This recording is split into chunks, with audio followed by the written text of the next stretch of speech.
Humanihut was established over a conversation on my back veranda in 2013, where at the time 13,000 Syrians were rolling across the border into Jordan. I saw the conditions that they were going into. I had been a part of the UN prior to that and had seen some of those conditions, and I'd been an advisor around demining and thought we could do better. So we sat there, worked it through. We wanted a folding, rigid, rapidly deployable, easily logistic moved piece of equipment.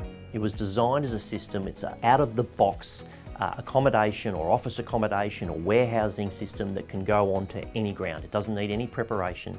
8 huts come out of a container.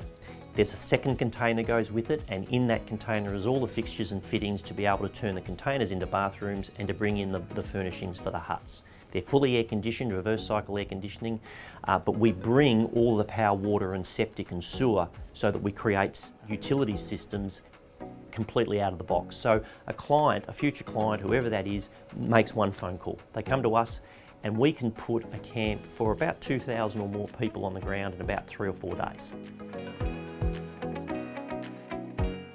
One of the biggest issues with military accommodation is if you've almost got to establish permanent accommodation, and all of the investment in that is left behind. Whereas with the Humanihut, you just pack it back up, bring it back home, and can use it again. So there's great flexibility, logistics agility in this particular product.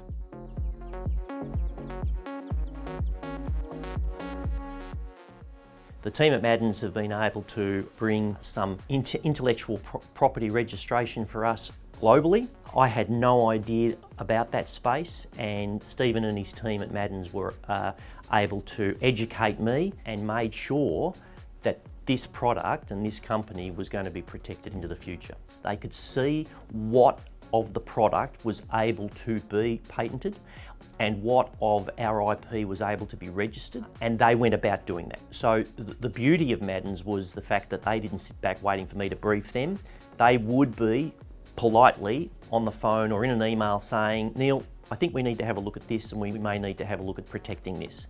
And we would go from there. With so much going on when trying to build a business, it was great to have that polite input. They weren't chasing the dollars, they weren't chasing the business. They were there to protect us and make sure we were protected for the future, and that's the relationship we've had.